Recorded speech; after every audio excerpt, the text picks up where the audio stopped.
The pandemic has taught us that national solutions to global problems do not work. Despite the many differences among Caribbean nations, climate change poses a serious threat to us all, making us all similar in their susceptibility to dramatic changes in climate, which have begun affecting millions of people. Due to their size and location, Caribbean small island developing states, SIDS, are particularly susceptible to the impacts of climate change, as developing economies that rely on tourism, agriculture, and fishing are seeing drastic changes to the region's climates. So how is climate change currently affecting the Caribbean? What has changed in recent years? And how are countries across the Caribbean trying to cope with it? Let's start by looking at what has changed. Please like, subscribe, and turn on the notification bell for our future videos. We first need to understand how the Caribbean has been affected by climate change. The term climate change itself includes a host phenomena, including higher temperatures, more drought, rising sea levels, natural disasters, more deadly hurricanes, and the list goes on.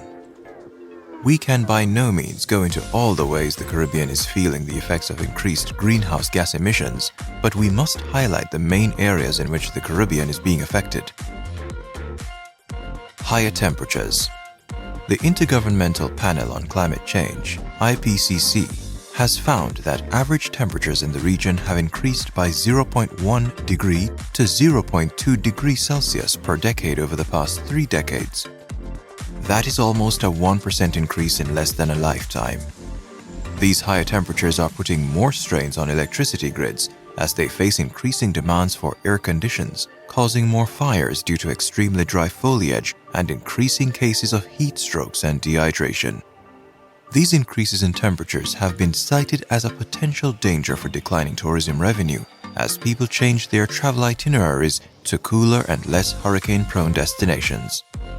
It has been estimated that 25% to 35% of the Caribbean's economy relies on tourism. While tourists are less likely to travel to the Caribbean amid rising temperatures, they also are expected to reduce in numbers due to the fears of devastating hurricanes in the next century. Hurricanes. Many may have remembered Hurricane Dorian, which was an extremely powerful Category 5 Atlantic hurricane, the strongest category there is. It was the most intense tropical cyclone on record to strike the Bahamas and was tied for the strongest hurricane ever to make landfall depending on the measurement used. Regarded as the worst natural disaster in Bahamas' recorded history, the devastation cost an estimated $5.1 billion in damages to not only the Bahamas but to Jamaica, Florida, and other smaller nations. It is expected that costs from hurricane damages will range from US $3 to $5 billion, or about 3.5% to 6% of the current GDP every year, with some years going well beyond that figure, and that is just hurricanes. Hurricanes in the region have been getting stronger due to more favorable conditions for their formation in the Atlantic Ocean. Warmer sea temperatures allow hurricanes to hold more water vapor, develop faster winds, and produce more intense rainfall rates in a storm, making them more costly and deadly. Just a few years earlier, Hurricane Sandy, which itself has been classified as the deadliest and most destructive hurricane in at least a century, inflicted nearly $70 billion in damage. The Category 5 hurricane killed an unprecedented 233 people across 8 countries, including Puerto Rico, Haiti, Cuba, Bermuda, and Jamaica. Drought. But hurricanes are not the only thing that has gotten more severe. For at least 10 years, the Caribbean has experienced uncommonly dry weather. The dry season has become longer and more intense, leading to water shortages that have affected millions of people and hampered agricultural yields, leading to estimated losses of $30 million annually. While climate change has made the water periods wetter, they have also made the dry periods drier. Not to mention that seasonal rainfall patterns are becoming less and less predictable, as farmers and city officials are unsure of when relief will come. Just last year, the U.S. Weather Service in San Juan summarized 2021 as the 9th warmest year on record throughout the Caribbean, and the driest year on record in certain countries like St. Croix and Puerto Rico, with their predictions only expecting to get worse. The ocean. These drought conditions are only compounding the issue of drinking water accessibility caused by rising sea levels. As the sea level rises, it raises the water table with it, causing salt water to contaminate underground aquifers, which are a vital source of drinking water. High sea level rise also make it easier for runoff water from rains to reach the ocean before they get a chance to seep into soils. In addition, rising sea levels have also caused significant coastal erosion in a region where 65% of the Caribbean population lives within 2 miles of the coast.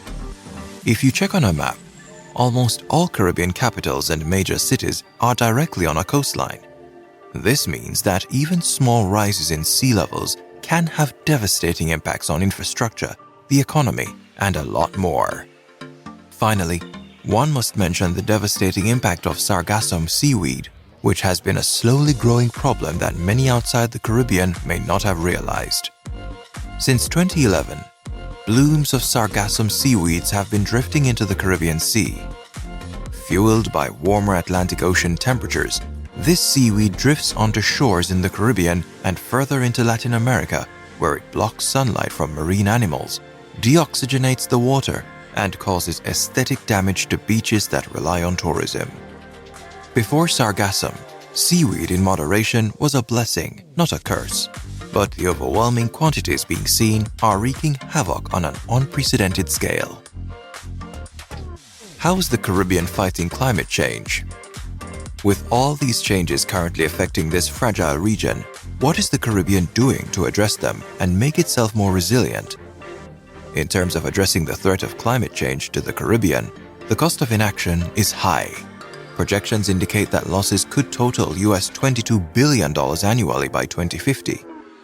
That figure represents roughly 10% of the current Caribbean economy. To combat this threat, Caribbean Community or CARICOM created the Caribbean Community Climate Change Center, a dedicated agency focused on climate change mitigation and adaptation.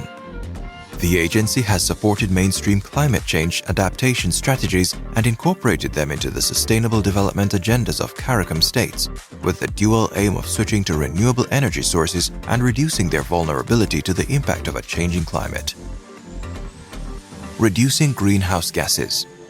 For example, there is a push for the region to reduce its own greenhouse gas emissions, mainly through solar energy installations.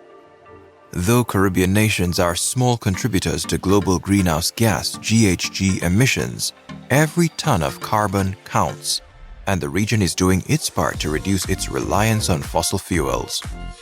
The region has also been investing in areas such as green transportation, as seen in Barbados' growing fleet of electric buses, and conservation programs for forests like those in Guyana, all in an attempt to reduce greenhouse gases.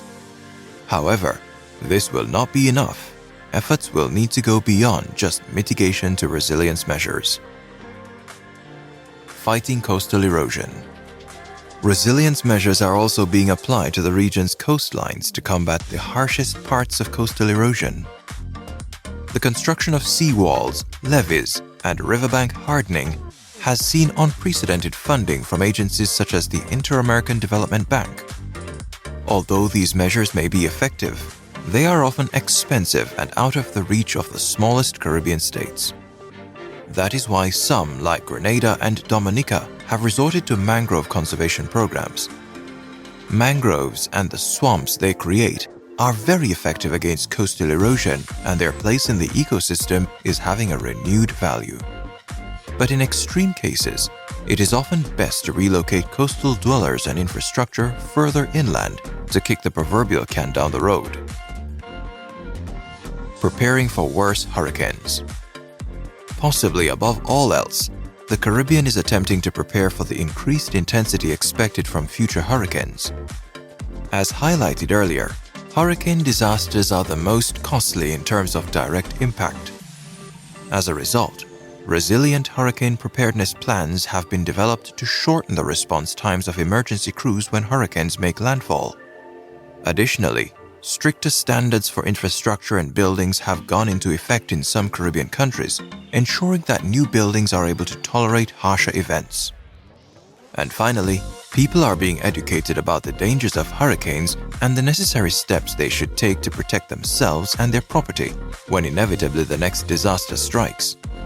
But with all this planning and preparation, unfortunately, no government or agency can stop a hurricane. They can just get better at taking it. The need for climate financing. But it costs money for all of these things, and access to climate financing must be placed at the forefront of any project, which aims to help Caribbean countries handle the brunt of impending devastation. As Prime Minister of Barbados, Mia Mottley, said at her COP26 presentation, quote, "Our world stands at a fork in the road, one no less significant than when the United Nations was formed in 1945. But when the majority of countries here did not exist, we exist now. The difference is we want to exist 100 years from now." End of quote. Much action is needed now to change the bleak future which lies ahead. This is just the tip of the iceberg, and we could not go into every issue of climate change or every solution that is being developed. Climate change in the Caribbean is a vast and complex topic, much like climate change in general. If you are interested in learning more about how the Caribbean is being affected by climate change and what is needed to address it, we will leave links to more information and research in the description below. We come to Glasgow with global ambition to save our people and to save our planet. But we now find three gaps. On mitigation, climate pledges or NDCs. Without more, we will leave the world on a pathway to 2.7 degrees, and with more, we are still likely to get to 2 degrees. These commitments, made by some, are based on technologies yet to be developed, and this is at best reckless and at worst dangerous. On finance, we are $20 billion short of the $100 billion, and this commitment, even then, might only be met in 2023. On adaptation finance remains only at 25%, not the 50-50 split that was promised nor needed given the warming that is already taking place on this earth. Climate finance to frontline small island developing states declined by 25% in 2019. Failure to provide the critical finance and that of loss and damage is measured, my friends, in lives and livelihoods in our communities. This is immoral and it is unjust.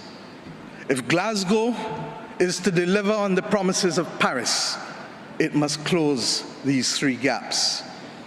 So I ask to you, what must we say to our people living on the front line in the Caribbean, in Africa, in Latin America, in the Pacific, when both ambition and regrettably some of the needed faces at Glasgow are not present?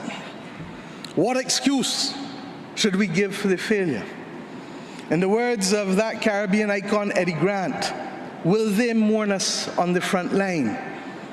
When will we, as world leaders across the world, address the pressing issues that are truly causing our people angst and worry, whether it is climate or whether it is vaccines? Simply put, when will leaders lead? Our people are watching, and our people are taking note. And are we really going to leave Scotland without the resolve and the ambition that is sorely needed to save lives and to save our planet? How many more voices and how many more pictures of people must we see on these screens without being able to move? Or are we so blinded and hardened that we can no longer appreciate the cries of humanity? I have been saying to Barbadians for many years that many hands make light work. Today, we need the correct mix of voices, ambition, and action. Do some leaders in this world believe that they can survive and thrive on their own? Have they not learned from the pandemic? Can there be peace and prosperity if 1/3 of the world literally prospers and the other 2/3 of the world live under siege and face calamitous threats to our well-being? What the world needs now, my friends, is that which is within the ambit of less than 200 persons who are willing and prepared to lead. Leaders must not fail those who elect them to lead. And I say to you, there is a sword that can cut down this Gordian knot, and it has been wielded before. The central banks of the wealthiest countries engaged in $25 trillion of quantitative easing in the last 13 years. 25 trillion. Of that, 9 trillion was in the last 18 months to fight the pandemic. Had we used that 25 trillion to purchase bonds, to finance the energy transition, or the transition of how we eat, or how we move ourselves in transport, we would now today be reaching that 1.5 degrees limit that is so vital to us. I say to you today in Glasgow that an annual increase in the SDRs of $500 billion a year for 20 years, put in a trust to finance the transition, is the real gap, Secretary General, that we need to close, not the 50 billion being proposed for adaptation. And if 500 billion sounds big to you, guess what? It is just 2% of the 25 trillion. This is the sword we need to wield. Our excitement 1 hour into this event is far less than it was 6 months ago leading up to this event. Can we, with those voices and these speeches from Sir David and others, find it within ourselves to get the resolve to bring Glasgow back on track? Or do we leave today believing that it was a failure before it starts? Our world, my friends, stands at a fork in the road. One no less significant than when the United Nations was formed in 1945.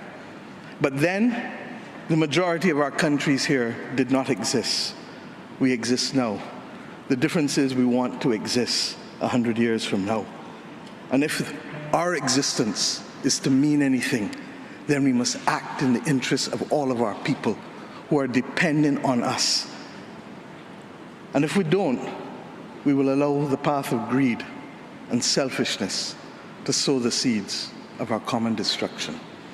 The leaders of today, not 2030, not 2050, must make this choice.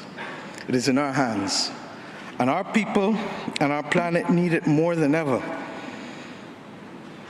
We can work with who is ready to go, because the train is ready to leave. And those who are not yet ready, we need to continue to ring circle and to remind them that their people, not our people, but their citizens, need them to get on board as soon as possible. Code red to the G7 countries. Code red to the G20. Earth to COP, that's what it said. Earth to COP. For those who have eyes to see, for those who have ears to listen, and for those who have a heart to feel, 1.5 is what we need to survive. 2 degrees, yes, SG, is a death sentence for the people of Antigua and Barbuda, for the people of the Maldives, for the people of Dominica and Fiji, for the people of Kenya and Mozambique, and yes, for the people of Samoa and Barbados. We do not want that dreaded death sentence. And we've come here today to say, try harder, because our people, the climate army, the world, the planet, needs our actions now, not next year, not in the next decade. Thank you. If you like our content, do not forget to like, share, and subscribe to our channel, and turn on the notification bell for our next video. This is Gyre Caribbean.